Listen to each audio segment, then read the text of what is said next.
Today we're in Fort Payne, Alabama, and we're going to talk about the great band named Alabama that's from Fort Payne. And they went from living in a trailer park to this is Randy Owen's home and gate. And they're a friendly band because this week that I'm filming it is actually Fan Appreciation Week for Alabama fans. So you can see up there on the gate it says his last name, Owen. It says "Feels So Right," like the song. And I know in the past he's actually opened his property up to fans. But I just want to come out and see the gate. I've seen it on photos and documentaries and stuff, so kind of cool to see where he actually lives. There's his house, the Tudor house. They are such a great band. They deserve all the success they've had. And it definitely wasn't easy. We'll talk about it today. Daze with Jordan the Lion and you all begins now.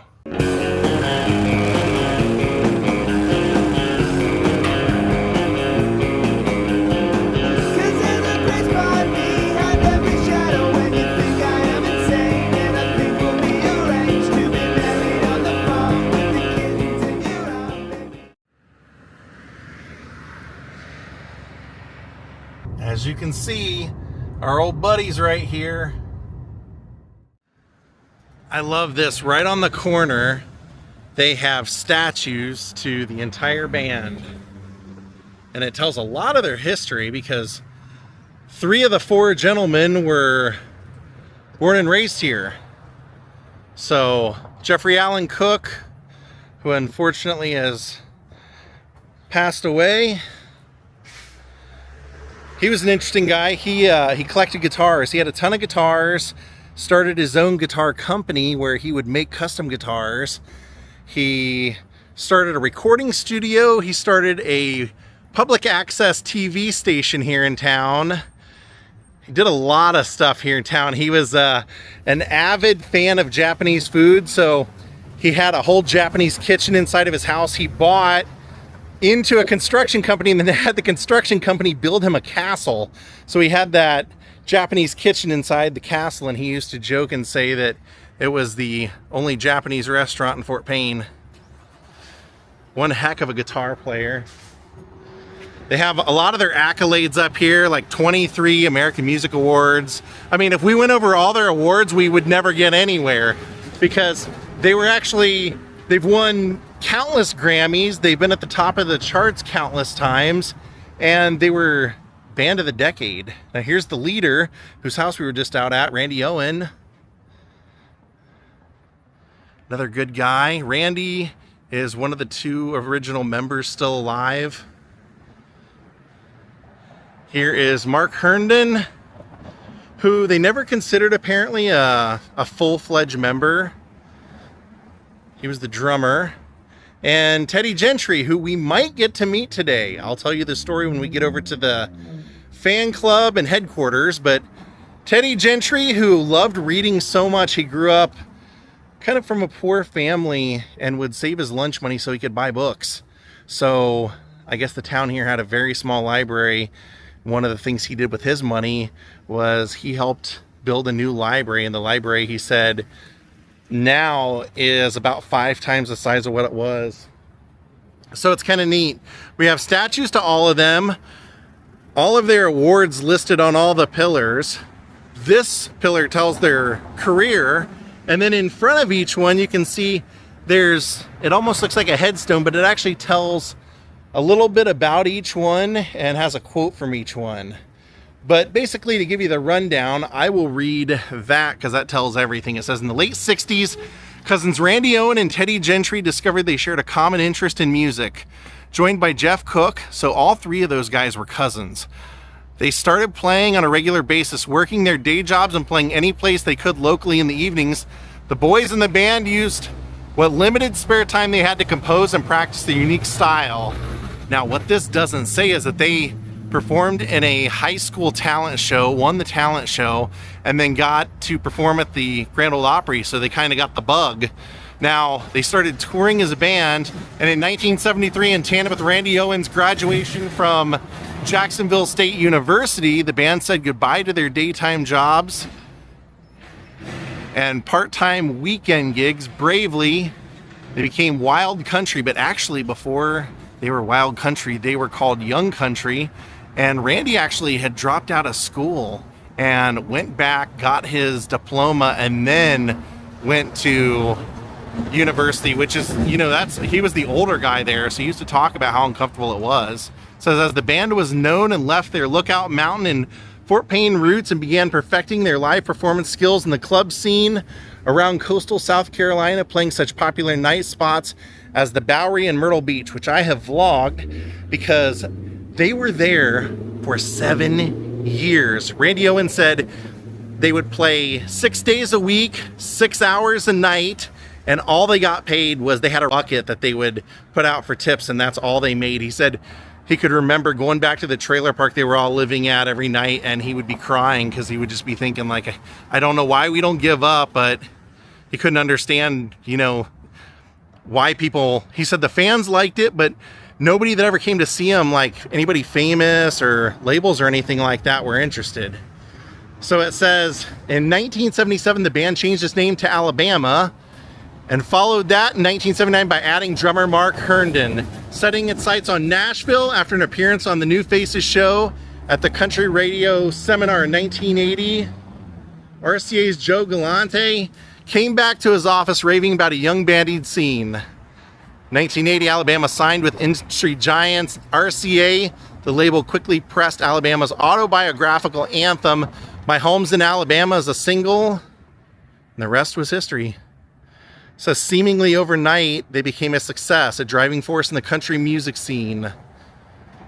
The group began taking the genre in directions they'd never seen before, reaching out to an incredibly diverse fan base, many of who had never been listening to country music before. So right up here it says Fan Appreciation Weekend, Thursday, Friday, Saturday. So over here we have the DeKalb Theater. You can see it says Welcome Alabama Fans, gonna have a party. And I noticed it has their handprints right in front as well. There's a star to them right in front of the box office. But that's what I was kind of noticing. Members of the Alabama Music Hall of Fame. So there's Randy, there's Jeff, and there's Teddy. So let's go over to the Fan Club Museum now. Definitely your Middle America feel. I love it. So here we are, the Alabama Fan Club and Museum, and this is a little bit of everything. From what I read online, it is their offices, their headquarters, their museum, and also their whole hub for merchandising and shirts and all that stuff. So I'm excited to check out all the stuff they have on display. So I mentioned that there's a chance that we might get to meet Teddy Gentry today. That is because somebody who watches me and has watched me for a long time, Rose Broderick, went and saw Alabama in May of 1982. And she got them to sign an 8x10. However, that night, Teddy was sick and did not come to the backstage area, so she did not get it signed by him. So I called here and told him I was coming and asked if there was any way that maybe he could meet me here, or maybe they could get it signed for me. And they said that today being a Tuesday, they said he actually just played a show on Sunday night in California, and they weren't sure if he was flying back on Sunday or Monday or when, but they said when I got here, they would see what they could do. So if nothing else, they might be able to get him to sign this for me, but who knows? While we're here, since he lives in town, he might be able to come and meet up with us. We'll see what happens. Wow, look at that. As soon as you walk in, all the stained glass and the hit records. All right, we are inside. So the good news is she said he actually is in town and has been here already today to pick up his mail, but said he might come back through. So if he comes back through, we'll get to see him. We'll get to meet him. So over here, this is all stuff dedicated to Wild Country and the Bowery. That's in Myrtle Beach.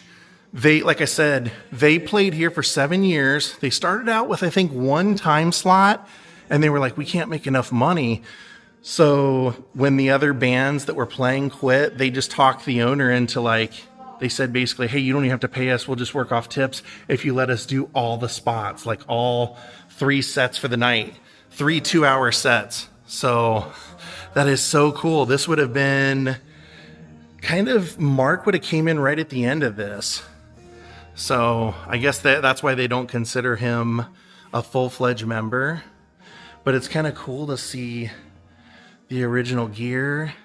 And I'm really excited because I see that they have the van here too. The original Music Man amps, the white leisure suit. Says an original one, each member of the band had the same suit. I know that wasn't always the case. They were kind of known for trying a ton of different looks before they found one that they could settle on. Look at this. Cook Studios. That's got to be from Jeff's house, or Jeff's studio. Jeff Cook started his own studio, and it wasn't really to record the band or anything. He was doing it because he wanted to do his own type of projects. He was a fan of 60s music, so he did like kind of a Motown R&B album of covers. And I know that he recorded other artists. So right here we have one of their awards. Auburn University. Look at that. I hope they have some of Jeff's guitars here on display. That'd be great. There's one of them. Oh, I was looking around a little closer, and look at this. They have a Wild Country album. And there's a little thing on the bottom from '82. It says, "We love you, Alabama." This is the gear from when they were playing at the Bowery and those kinds of things. Look at this. They have Teddy's first bass, which is that black and white bass over there. That is so cool. Very first one that he ever bought. And then a custom jacket. This was also part of the costumes for Wild Country. Oh, and there's their tip bucket. I saw photos where they used to have a red one, but this says this is the very original. The original tip bucket used by Wild Country at the Bowery Club. Past 38 years, it has been next to the fireplace of Randy Owen's home. Randy bought it home after they left Myrtle Beach on July 12th, 1980. Okay, that answers one question I had about the drummers before Mark Herndon. It says here, Wild Country in Alabama, live on tour had 12 drummers.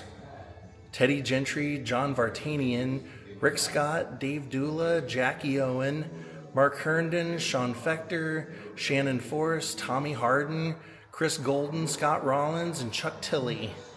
Kind of surprised none of their kids, none of their sons or daughters wanted to play in the band.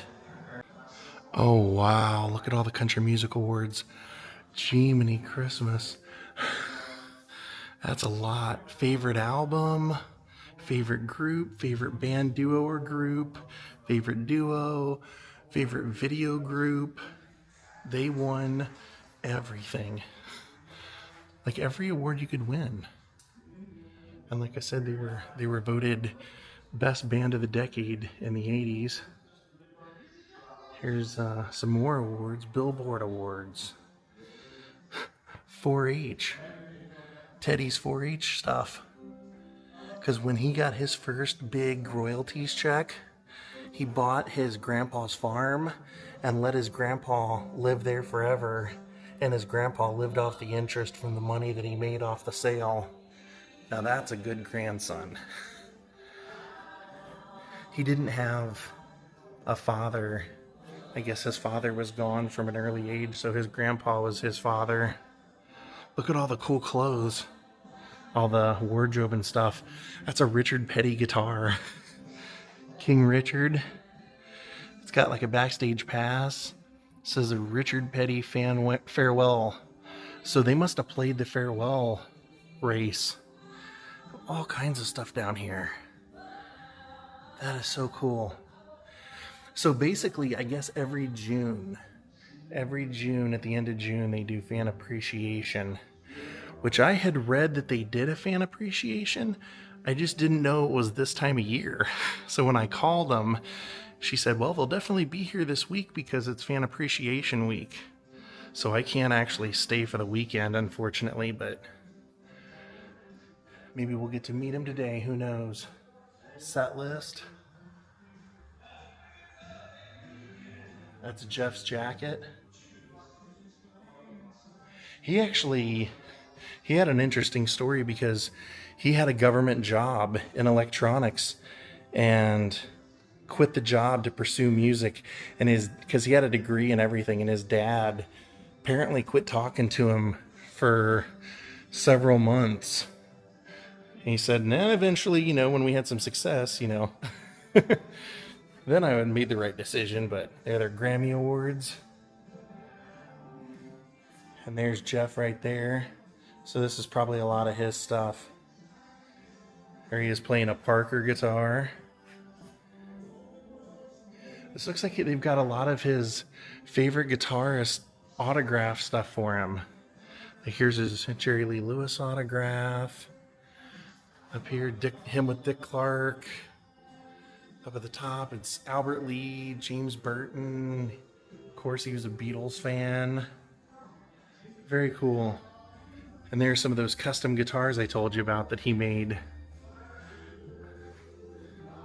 or that he collected. I don't know if these are ones he made, but I know he would have a hand in designing them. That's a Fender, and that's a Music Man. So that wasn't his brand, but he was also a radio DJ when he was 14. So that's kind of cool.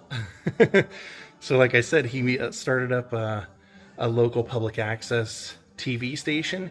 He also bought his own radio station so that he could play whatever music he wanted for people in town. So there's the Wild Country. They drove this everywhere when they were trying to make it. Look at that.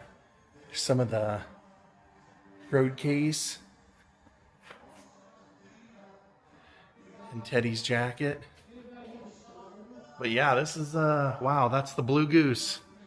1974 Dodge van was their main transportation when they were known as Wild Country before they became Alabama. It says the rear seat was raised 4 inches so that one person slept under the seat and one in it. That's really actually pretty smart, because those days they didn't have money for hotel rooms. I promise you that. If you were out on the road, you were making money for gas, food, and hoping to pay your rent or something with it when you came back. Now here we go. Here we have quite a guitar collection. So I have to believe if they're guitars, a lot of them are going to be Jeff's. Let's see. That is cool. Actually, those are for sale. You can find those for about $200 or $300. That's the Traveling Wilburys guitar. I recognize that one.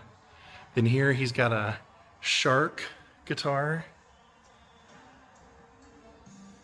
A Pink Firefly, which has like the breast cancer awareness for the body.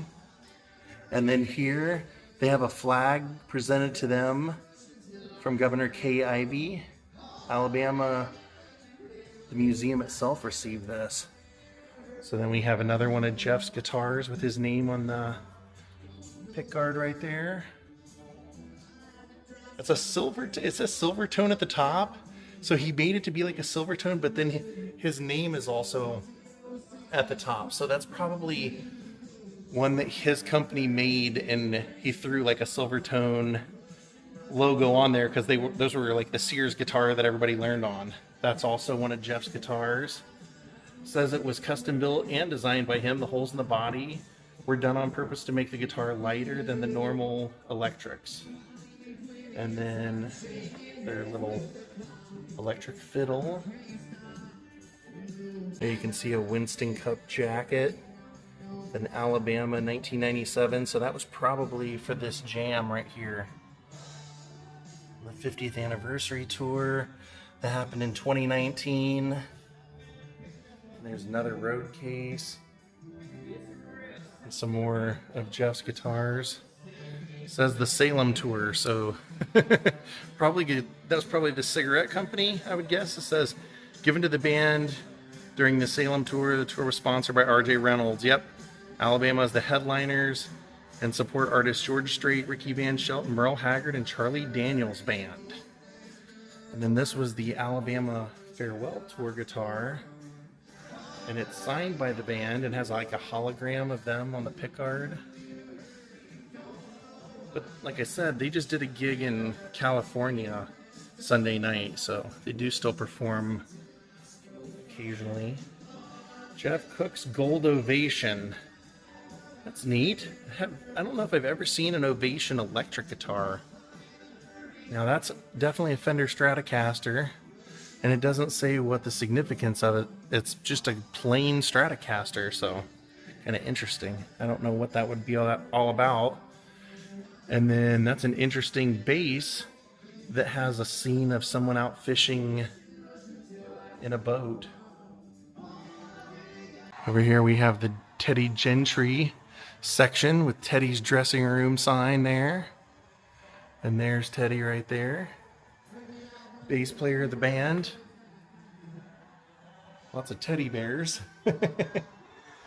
Let's see what he has. He has a signed photo from Lionel Richie to Linda.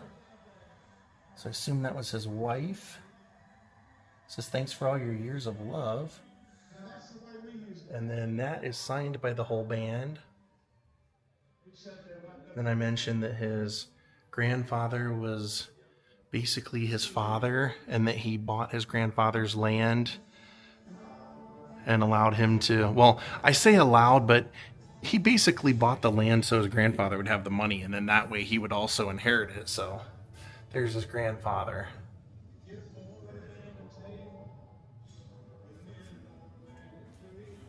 Let's see, all kinds of different photos. There he is. Looks like in high school. Here he is with Charlie Daniels.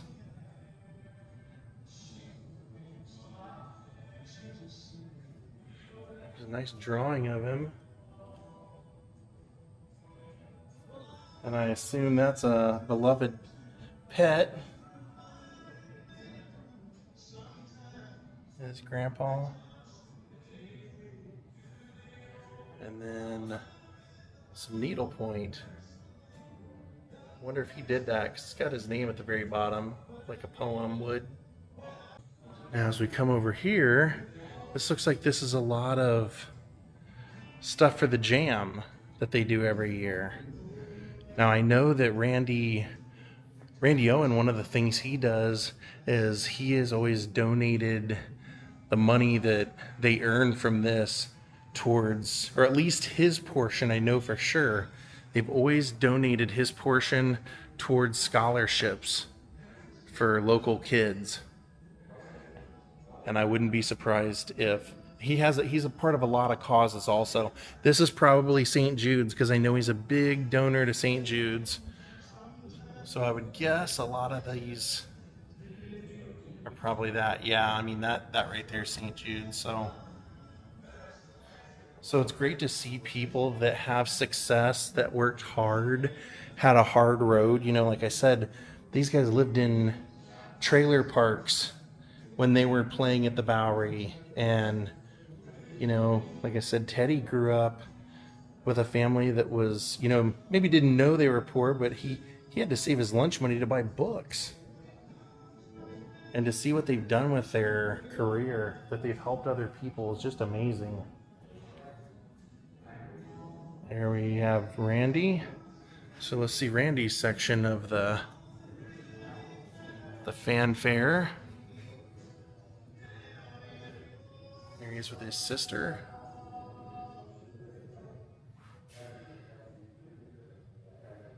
Very close to his family. In fact, the house and property that we saw is right by his childhood home. And when I came in here and told him, I said, oh, you know, I went out to Randy's property to take a photo of the gate, and right before I got there, a white SUV went in, and I was like right behind it. She goes, oh yeah, that's them. And I said, oh, I didn't want to freak them out. She goes, oh no, they have fans out there constantly. They don't mind at all, which is what I thought. I figure somebody that famous has their name on the gate, they're okay with people knowing they live there. Oh, there's Randy and his dog. Don't worry, Jaw's in a safe location right now while I'm here. Oh, that's interesting. It says, since we had no television, this little radio was our connection to the outside world for me and my grandpa, Teddy Gentry. And there's a family photo on top. That's great. I love this kind of stuff. And I just did a series of vlogs on Carl Perkins. This guitar was a gift from Carl. It says, to Alabama, your old pal, Carl Perkins, blue suede shoes. Look how he signed blue suede shoes. That's awesome. He drew like a guitar for the bee. And he wrote, looks like all over he wrote his hit songs. And then there's a photo of him with Teddy Gentry right there. Now this says rockabilly legend Carl Perkins was Teddy's overnight guest after performing in 1987's June Jam. Months later, Teddy received this guitar as a gift from Carl, and inside the strings, this piece of Carl's personal stationery was included with all the Beatles signatures, which Carl had personalized to Teddy. Wow.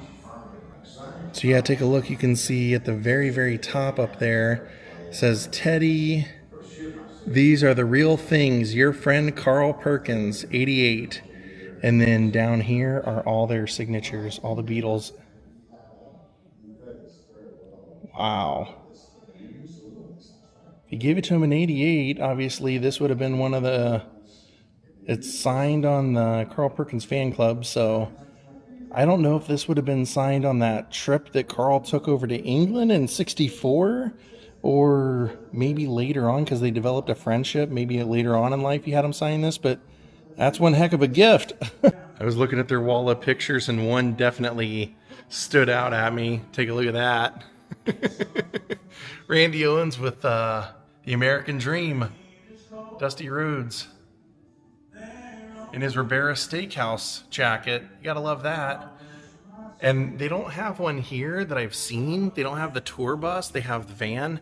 But if you want to tour the tour bus, if you go to the Alabama Music Hall of Fame, which is I think in Florence, or it's over there by the recording studios over there, Muscle Shoals, you can tour their tour bus there. It's open. There's an award presented to the band, and it's Teddy Gentry's, and it's the Crystal Nipper Award, presented to Alabama for 55, count them, 55 million record sales and 15 years with RCA. So they've definitely sold a lot more than that since. That is killer. That is the Future Farmers of America jacket that Randy Owen had. So it says Alabama, Fort Payne. It says, this is my high school FFA jacket. I wore this jacket the first Farm League concert in Champaign, Illinois on September 21st, 1985. One of the funny things from the concert was the review was critical of me wearing an FFA jacket, saying I was faking.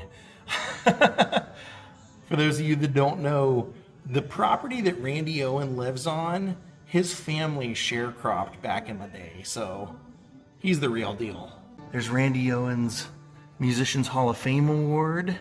Over here, this that's also the medal that came with it. And the saddle says Papa Teague's horse saddle. He was an expert horseman. He loved breaking in the colts and mules. He loved it so much that he would come to Fort Payne from Cherokee County along with his cousin Joseph Dawson and break the colts and mules for free. One of the last things I saw Papa Teague do that he really loved was ride his horse. He was a wonderful Christian man. So that must have been Randy Owen's grandpa, I would guess. And down here we have some boots, some cowboy boots. Doesn't say who they belong to that I can see yet, but it does have embroidery on both boots that say Mountain Music 1982. And then at the bottom it says Feels So Right, off of their songs. So somebody was here, huh? Yes, he came by and he was able to sign it. I didn't get to meet him, but that is so cool. That's how, I mean, you might get to meet him if you come to this museum, but they signed this after this, waiting for his signature since 1982. It's done. Thank you so much. That was so nice of you. You're very welcome. That is insane.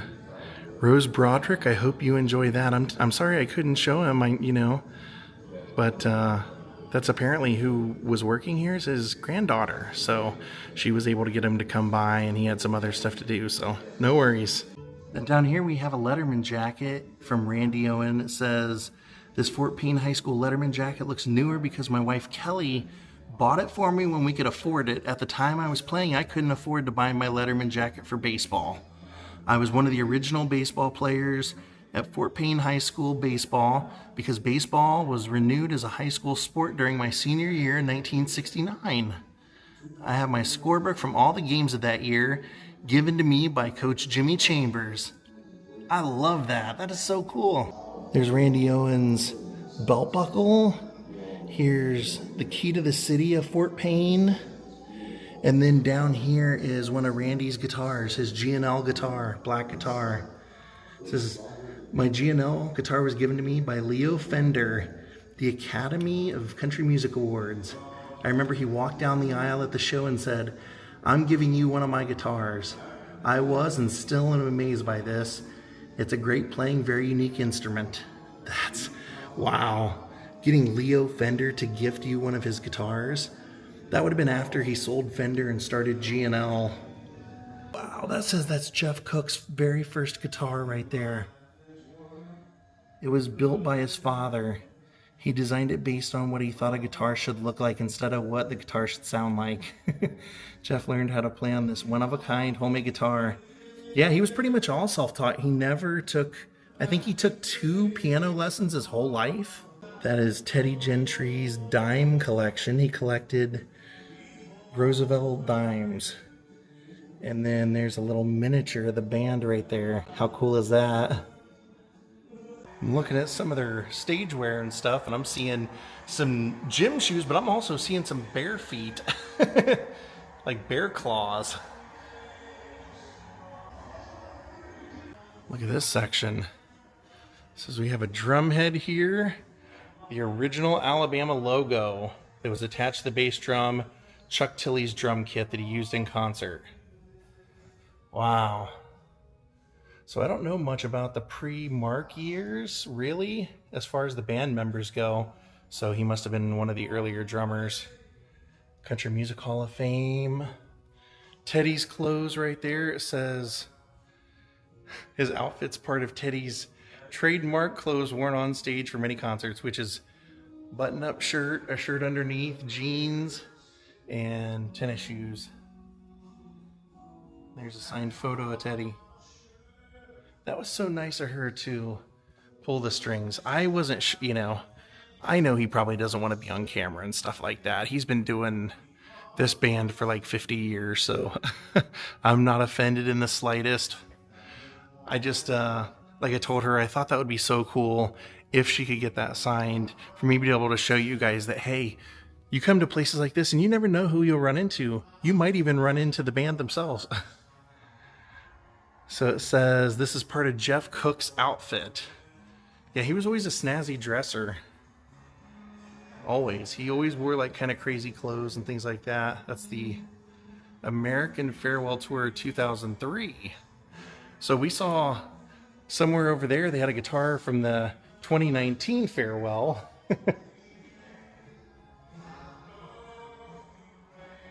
Wow. That's a little doll of Bear Bryant with a signed photo from Bear Bryant in '83 to Randy. Huh. Anybody from Alabama probably knows who Bear Bryant is. And there's 2 billion spins on Pandora. Here are a couple of their donations. Wow. It's an awful lot of donation money.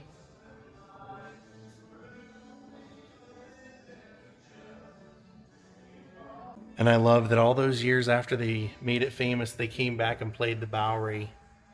That was celebrating the 75th anniversary. This place was really cool and really worth checking out. Let's go see what merch they're selling, and then I want to go visit Jeff Cook's grave. 43 #1 songs. That's hard to beat. All right, they have a bunch of baseball tees, which is kind of like what I always think of when I think of Alabama, but they also have retro shirts. Check that out.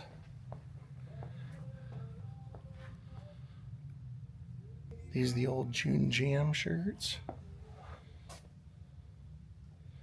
They have the new ones too. I don't know, I love that. Those old baseball shirts, that just, like I said, that just makes me think of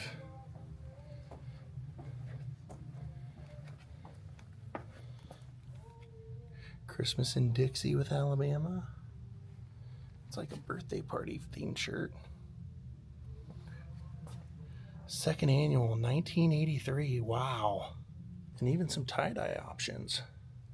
Bummer I'm missing Fan Appreciation Weekend. They said that Randy is opening his property for the first time in like 10 years. If you have a ticket. Would have loved to have seen that.